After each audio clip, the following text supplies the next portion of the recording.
बेयाव आङो स्पष्टयै बुंनो नागिरो जे दुलाराय बर' फरायसा आफादनि जे संबिजित बियो 2 बोसोरनि टार्म। आङो 2005 मायथाइयाव एबसुआव बिबान लाजेनदोंमोन सोलोंथाइ नेहाथारि हिसाबै गुवाहाटी जिल्लानि जानानै गुवाहाटी मुलुगसोलोंसालियाव आंनि फरायनायखौ फोजोबखांनायनि उनाव आरो 2005 मायथाइनिफ्राय बै समनि आफादगिरि रोनगोरा नार्जारि बिनि उन समाव प्रमद बर' बिथां एबसुनि आफादगिरि आरो बड'लेण्ड सोमावसारनायनि 3थि फेजखौ बिथाङा नेतृत्व होदों। फैयै फैयै 2020 मायथाइयाव आफादगिरिनि बिबानखौ आंनो गथायनानै होदों आरो 5 बोसोर आङो आफादगिरि महरै आङो खामानि मावबाय। जिखिनि आंनि मावनो गोनां बिबान आरो रेसपन्सिबिलिटि दंमोन सुक्तिनि दफाखौ आनकमप्रमाइजिं भाबै इसिं आरो बायजो लेभेलाव सेन्ट्रेल आरो स्टेट गासै सरकारजों अफिसियेल लेभेलाव पलिटिकेल लेभेलाव नारसिननानै दासिम जिखिनि जोङो गथा महराव जोङो मावफुंनो हाबाय आरो माखासे प्रसेसआव दङ, माखासे आरो मावफुंबावनांगौ दङ, किन्तु माखासेखौ जोङो आवगायनानै बे महराव लाबोबाय।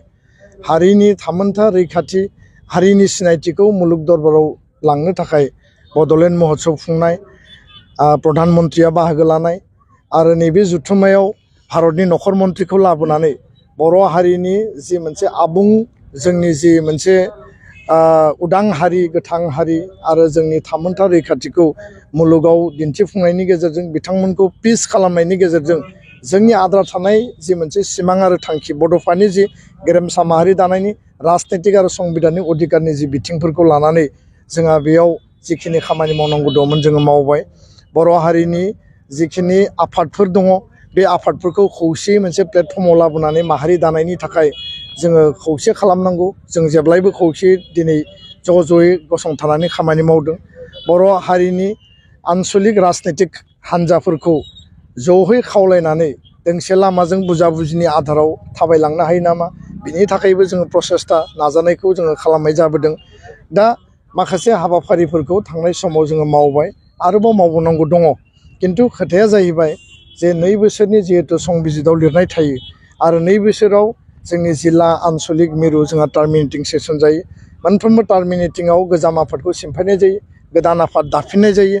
दा बेखायनो जिहेतु आङो गोलाव सम खामानि मावबाय आफादगिरि महरैबो आं 5 बोसोर थाबाय, आङो जिखिनि केपासिटि आरो जिखिनि आंनियाव क्षमता दङमोन एबसुनि आदर्श प्रिन्सिपल बड'फानि फिल'सफि बे दर्शनखौ लानानै हाबा मावबाय आरो बेखायनो आङो खावलायदों बियो थान्दै मेलनि बा थान्दै हलनिसो मेटार, किन्तु साधारन रायजो राजा जोंनि बिबानगिरिफ्राबो बयहाबो मोनसे गोसोआव सोंलु थायो जे एबाराव मा जागोन। बिनि फिननायखौ आङो बेखिनिखौल' होदों जे आङो नैबे जुथुम्मायाव जि गोदान आफाद दानाय जागोन गोजाम आफादखौ सिमफायगोन बेयाव आङो जोंनि थान्दै मेलाव गंग्लायै आङो खावलायगोन। आङो बयखौबो माने आर'ज गाबगोन जे दुलाराय बर' फरायसा आफादनिफ्राय आंखौ ओंखारनो थाखाय बयबो जाहाथे मदद होयो आरो आं जाहाथे मोजाङैनो बिदाय लानो हायो।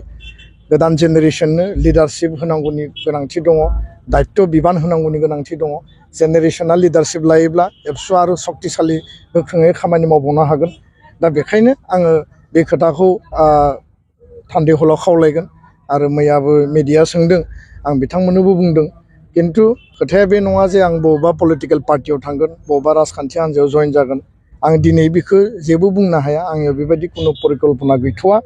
खोथाया जाहैबाय जे एबसुनिफ्राय गखांनायनि उनाव ससिय' पलिटिकेल बा नोङो गुबुन गुबुन फिल्डआव हारिनि थाखाय खामानि माबायदि मावहैगोन, बबे प्लेटफर्माव मावहैगोन, बे आं गखांनायनि उनावसो बा एबसुनिफ्राय बिदाय लानायनि उनावसो आं बेखौ स्पष्ट बुंनो हागोन। किन्तु जेब्लासिम आं एबसुआव दङ आंनि आदर्शआ मालाबाबो बुङा जे आंनि सार्थनि थाखाय आंनि भबिष्यत परिकल्पनानि थाखाय आङो माबा मोनसे बुंनानै माबा मोनसे मावनानै थांगोन। दा बेखायनो एबसुआव थाजासिम आंनि आदर्शखौ आं मालाबाबो डिसिप्लिनखौ सिमफाया आरो बेखायनो जिखिनि खोथाखौ आङो मिडियायाव स्पष्ट बुंदों बे खोथाया रोखा। आङो खावलायनाय खोथाखौ बुंदों, किन्तु राजखान्थिनि बाथ्रा बा बबेबा दोलोनि बाथ्रा बे खोथाखौ आङो मिडियायाव बुङाखै। आं बे बर' पर्टेलनि गेजेरजों स्पष्टयै बुंफिनबाय। खोथाया जाहैबाय जे एबसुनि आदर्श आरो प्रिन्सिपोलखौ लानानै बड'फानि फिल'सफिखौ लानानै जों बयबो हाबा मावनांगोन आरो बे समाव बयबो आबेगिक जायो। जों बयबो परियाल हिसाबै खामानि मावबाय मिरुआव जिल्लायाव दखरायाव आरो मोनसे फेमिलि बादि जोंनियाव मोनसे बन्डिं जाबाय जों बयबो नागारलायनो बायो खिन्थु थांनाय समफोरावबो बेबायदिनो गोबां आफादगिरि गाहाय नेहाथारि जाबोदों गुबुन गुबुन जोंहा भाइस प्रेसिडेन्ट बा जोंहा थुनलाइ नेहाथारि बा एजिएस सेक्रेटारिसफोर जाबोदों जोङो बिदा फंबायनि गेजेराव गोजाम आफाद सिमफायदों गोदान आफाद दादों एसे दुखु मोनलायनाय आबेगिक थासारिनि गेजेरजों जों बारलांदों आरो बे आबेगिक थासारिया जोंनि जिहेथु जोंहा मोनसे परियाल आरो सोमोन्दोनि आफादारि सोमोन्दो बिदा फंबायनि सोमोन्दोआव जोङो जिहेथु टिम हिसाबै खामानि मावबाय बेखौ बयबो दुखु मोनो बा बाजायो खिन्थु बास्तबमुखि सिन्ताजों जों आवगायनांगोन आरो बेखायनो आंहा बे खावलायनाय दङ जे आबेगिक जोङो बारा जानाङा बांद्राय आबेगाव जोङो माने थायोब्ला मालाबा जोंनि मावनो गोनां बिथिङाबो बियो माने थाद'लाङो दा बेखायनो बास्तब आरो भबिष्यत एबसुनि परिकल्पना आरो एबसुखौ सक्तिशालि खालामनांगौनि थाखाय गोदान लिडारशिप नांगौ आं बेखौसो फोरमायदों गोजोन्थों।